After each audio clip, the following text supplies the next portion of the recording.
Uh, Good evening to you all. I am your host, Mr. Ezekiel, and I welcome you to the weekly STEAM Heroines Talk Show series. Um, this show is brought to you by Girls for Tech and Innovation Africa. This show is placed under our Women's Leadership Program to celebrate amazing women in the science, technology, arts, and mathematics fields in Africa.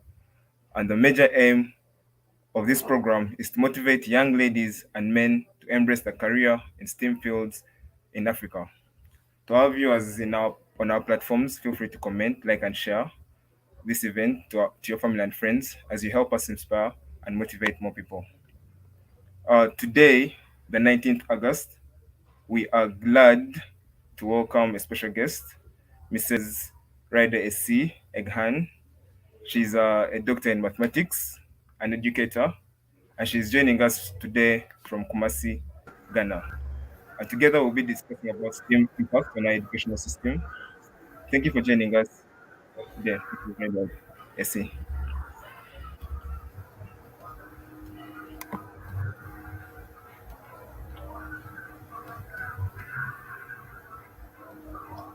Thank you for joining us today.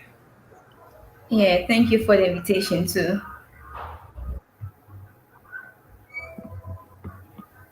Um, Before getting into the heart of the matter, can you tell us more about yourself, your academic journey, and your career? All right, thank you very much for that. So I would like to start with my name, as you already mentioned. It's Rhydal Esi Eghan. Um, I'm in a family of five, and I'm proud deputy financial minister for my family. I love that job because it makes you not lose sight of any money because you're the firstborn. You have to support the family. And having said that, also I'm currently a lecturer in the mathematics department, KNUST Ghana. That is Kwame Nkrumah University of Science and Technology, where I take courses in undergraduate and postgraduate as well. I also supervise some research students and into this mentoring and mentee program as well. And so far, this is myself, a little bit about myself as it stands now. Thank you very much.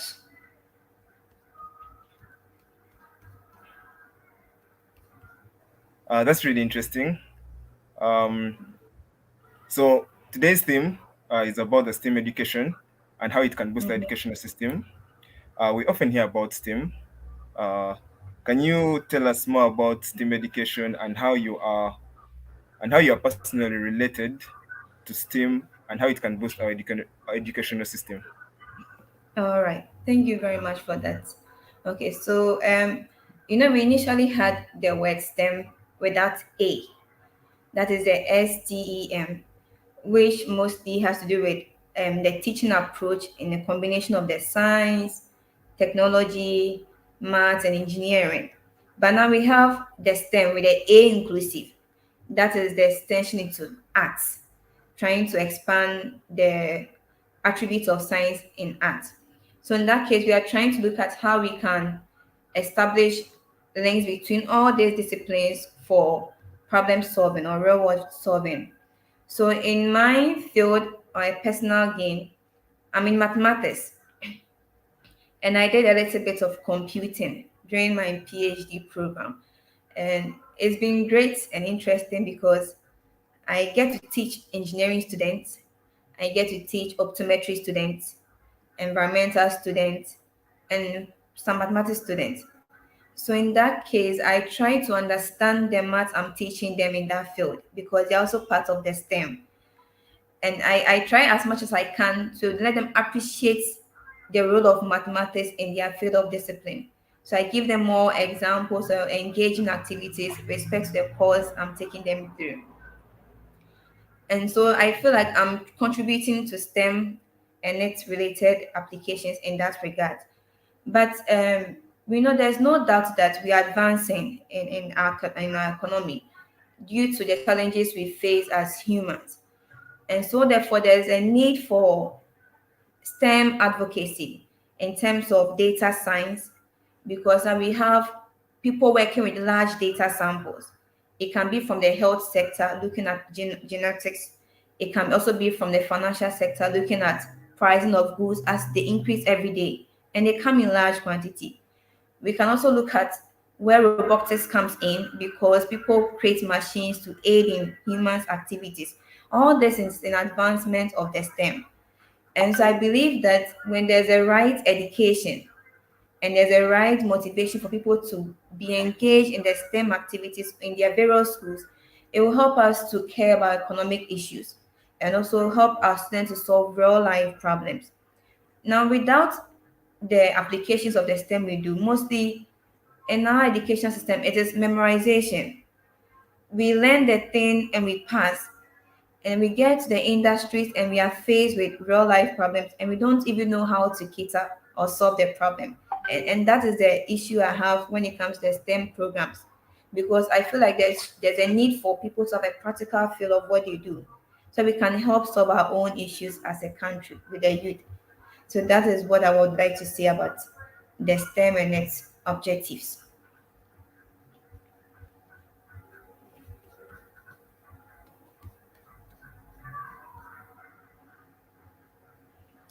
Hello, can you hear me?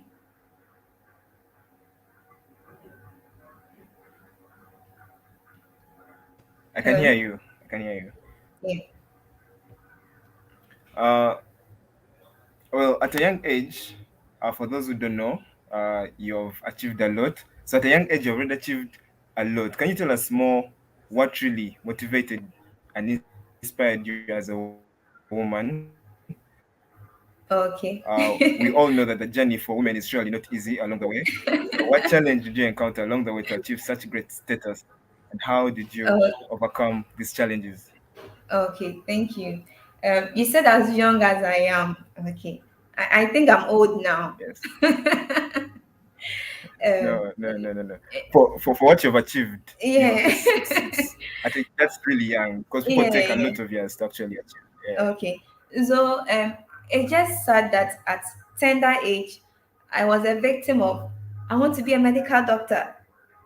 Like that's a slogan we all want to. We all say when we are young.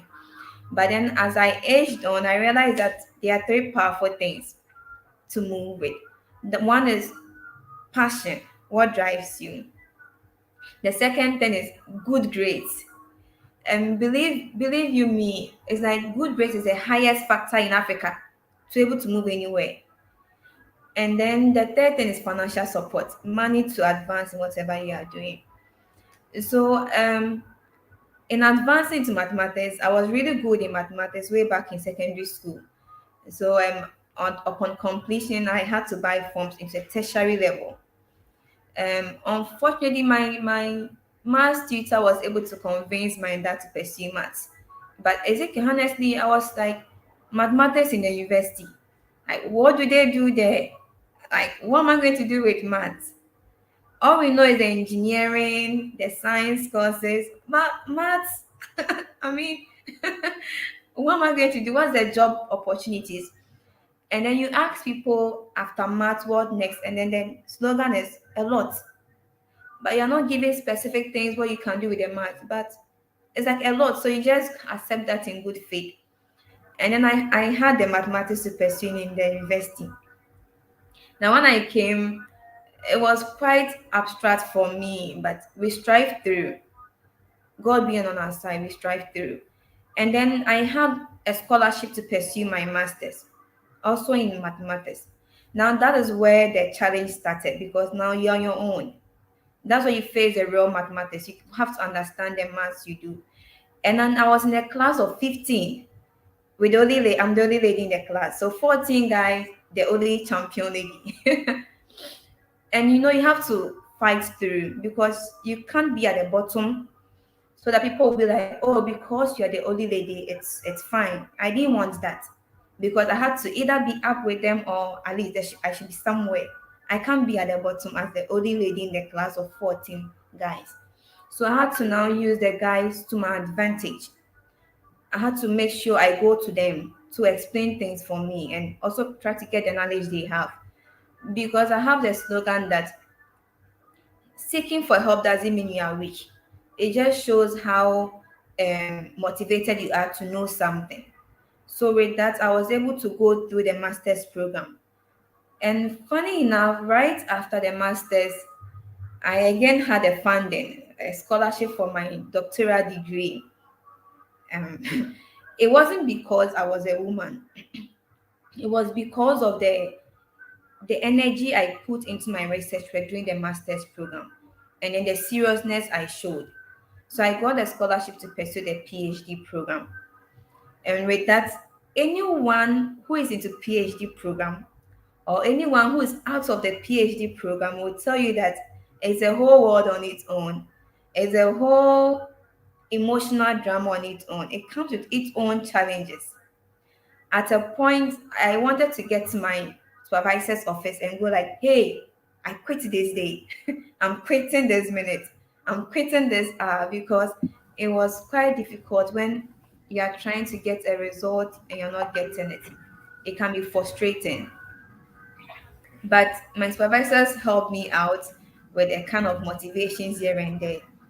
And how I overcome this challenge was that it was just simple things for me. One, I love watching movies. So when I get stressed out, I love to watch horror movies. As weird as it may sound, I love the fact that I'll be screaming at the scenes. It makes me relax. That's And that, then that's that, also, that's interesting. yes, I would love to watch horror movies. That's my favorite kind of movies. And then also, I love to listen to country music. It soothes the heavy soul. And then my supervisor would advise me is to take a break.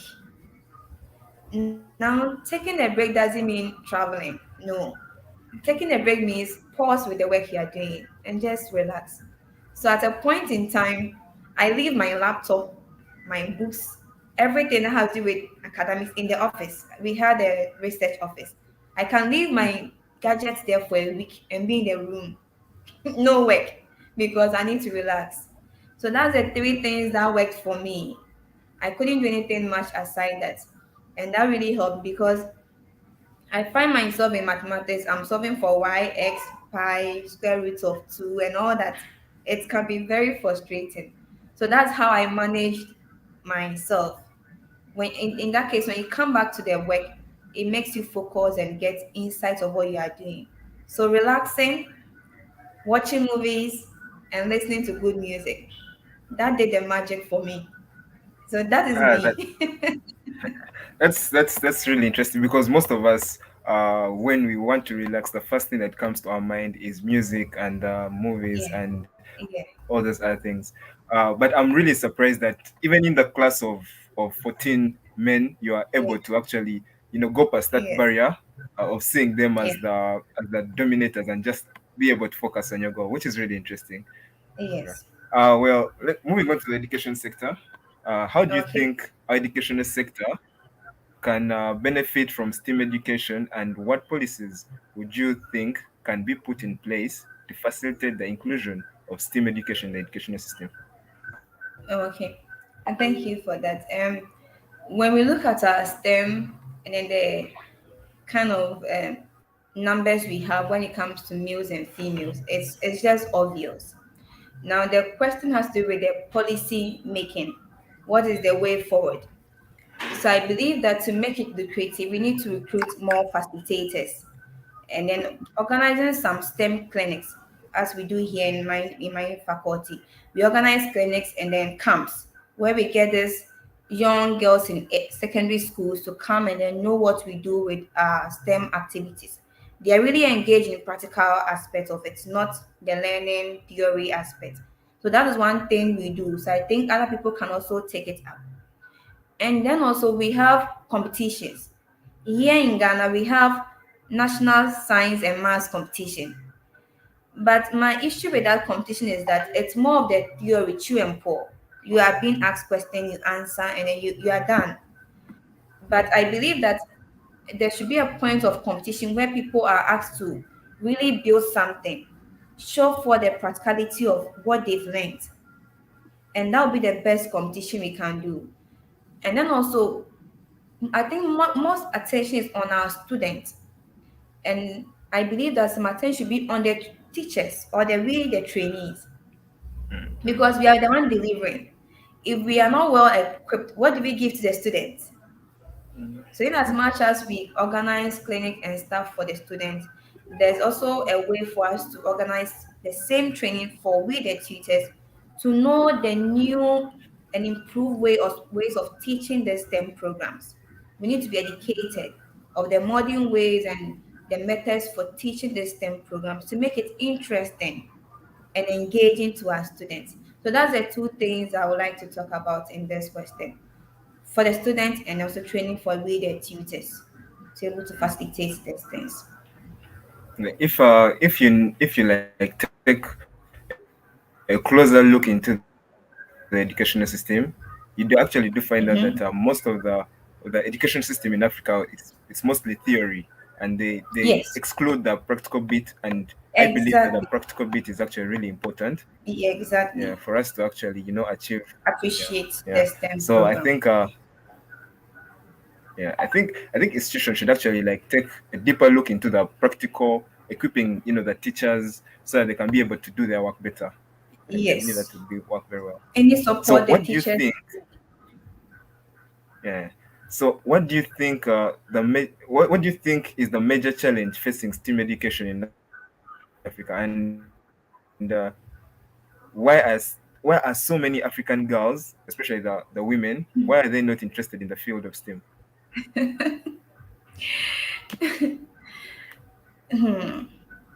I think that question keeps coming up every day when it comes to STEM programs. In as much as we have programs educating girls, the numbers never increases. And it comes with statistics. So I'll take my institution for example. For the past 4 to 5 years, we have an institution here called National Institute for Mathematical Science. In the first year of its delivery, I was the only lady among 14.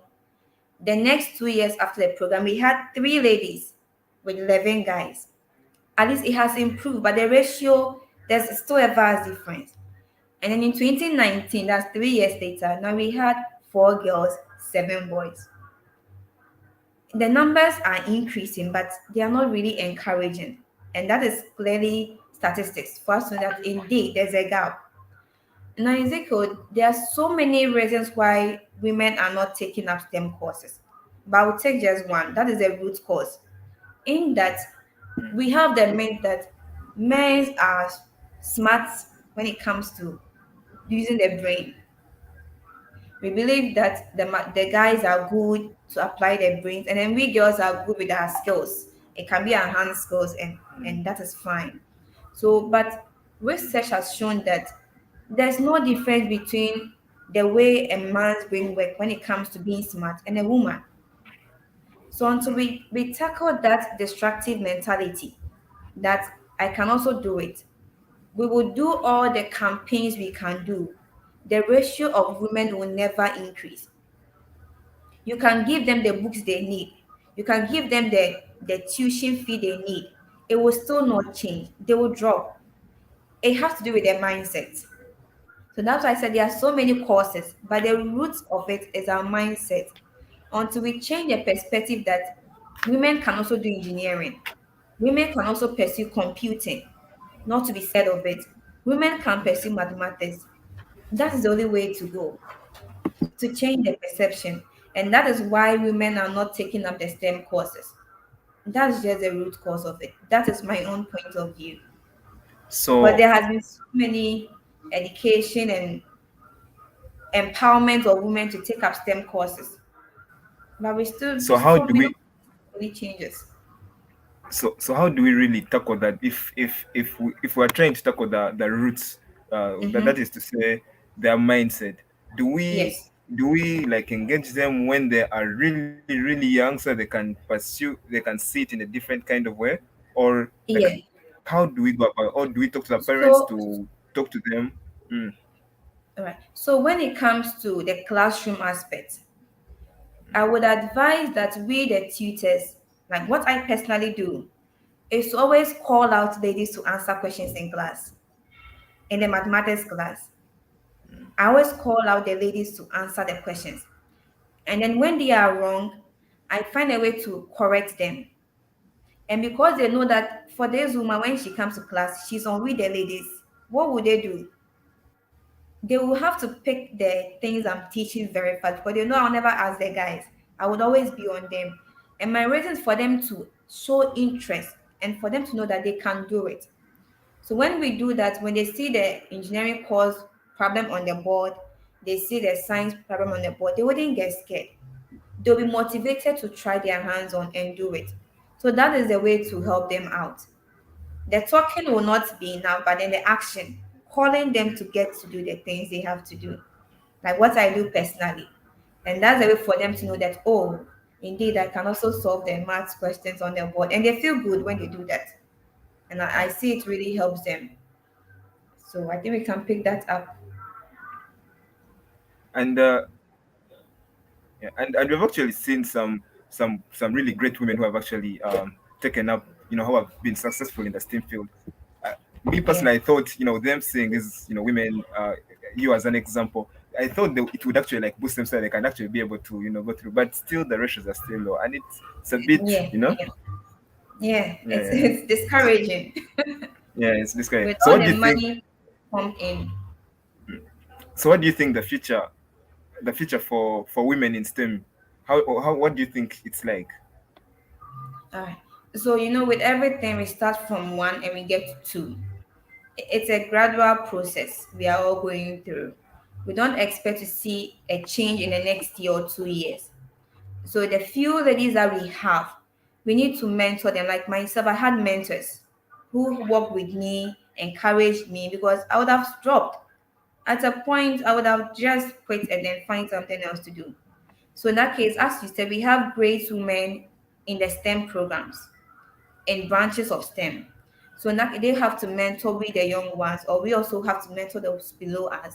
And then we have to catch them young for them to keep pursuing the STEM program because they can get the first degree and then they'll drop out if there's no motivation and support, especially with financial support. Okay. Because this STEM program sometimes becomes expensive to pursue. Like you have to pay that high tuition fees to get exposed to really good courses. So that is one aspect of it. Helping them psychologically as a mentor and then any financial support we can give them, like scholarships here and there. We let them know the funding and aidings available and they get to chance on it. That's the way forward. And the future, as we always say, it's always bright. It would always be bright, but it's a gradual process. So we'll never give up. If we get one person in the train, we move. The next junction, we get a different lady in the train, we move, and that is it. Indeed, the future is bright because there are so many programs right now Yeah. that are promoting STEM, and Yes. actually, so many schools are actually picking up the STEM program, which is really interesting. And I would like to see more girls, Yeah. going into it. Yeah. Yeah. So, That's fine. as a woman in STEM, uh, what advice do you have for the young girls who are afraid to take up STEM as a choice or career? And how can we motivate the young ones to embrace that field? Like, what are the good bits of STEM that you can bring so many women to join that field? Okay. So the questions we have is about encouraging the young ones to pursue STEM courses. And the Women Empowerment Program has been ongoing for several years. We set conferences and then we get girls involved, we talk to them and all that. But we don't really see any improvement in what we do. So I mentioned three things earlier: passion, good grades, financial support. Now the young ones should sit and know what drives me. That is my passion. It's not about what someone is doing and I feel like the person looks good in it, so I want to pursue the same thing. No. You sit and then you feel you just have to analyze yourself. What makes me happy when I'm doing? What can I do with ease and much joy? That is one thing. And then to pursue these courses, you should know the job opportunities, the career opportunities in that passion, which means you need to do research. to know after this course, what can I do? Is it something I would like to get into? If yes, then go ahead and pursue. If no, you do a different choices. Now, after pursuing this course, my my whole thing is that you get good grades. Try as much as you can to score, because if you want to further the education, your transcript must speak for you, your certificate must speak for you. If I'm here in Ghana and I have to apply to a school in the US, they will request for my transcript to see the courses and then the score. They will request for my certificate to see my grades there. Now, I will not be called to be asked, why didn't you score high marks here? Why didn't you score high marks here? Nobody will call you to explain that. It means that your certificate must speak for itself. So the good grades is really important.